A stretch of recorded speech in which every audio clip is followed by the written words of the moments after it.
Hello everyone, নতুন একটা ব্লগে তোমাদের অনেক অনেক ওয়েলকাম জানিয়ে আজকের ব্লগ স্টার্ট করলাম। কেমন আছো বন্ধুরা? আমি কিন্তু অনেক ভালো আছি। নতুন একটা ব্লগ ভিডিওতে অনেক অনেক স্বাগত জানাই তোমাদের। আজকে কিন্তু আমাদের এখানে একটা বিয়ের নেমন্ত্রণ আছে, তারপরে ম্যাগি খাওয়া কমপ্লিট করার পরে রওনা দিয়েছি যাওয়ার জন্য।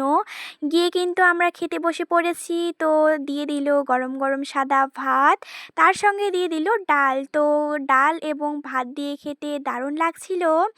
আর 5 ধরনের সবজি দিয়ে একটা ভাজি টাইপের করেছে, তারপরে মাছ ভাজা দিয়ে দিল। তো এগুলো দিয়ে খাচ্ছিলাম, পাঁপড় দিয়ে দিয়েছি। আর এই যে চাটনিটা, মানে এই চাটনিটা দারুণ লাগে, দুর্দান্ত লাগে খেতে। তারপরে ডাল দিয়ে দিয়েছিল, তারপরে মাংস দিয়ে দিয়েছিল, একটু একটু ভিডিও করেছি, তারপরে ওখান থেকে চলে এসেছি। আর পেটটা তো অনেকটাই ভরা। তারপরে কিন্তু আজকে বিকেলবেলা, মানে বিকেলবেলা বলতে এটা 6:30টার দিকে, তো এখানে আমি ফুচকা এনেছিলাম। তো ফুচকাগুলো দেখুন কত সুন্দর, দু ধরনের এনেছি, একটা হচ্ছে রেডিমেড আর একটা হচ্ছে বানানো। তো এই দুটো নিয়েছি। আর এখানে আলু মাখা করেছিল, আলু মাখা এবং হচ্ছে ইয়েটা মানে জলটা, টক জলটা কিন্তু খেতে হেব্বি লাগছিল। তো আমার মা ভালো করে খুলছিল আর আমি ভিডিও করছিলাম।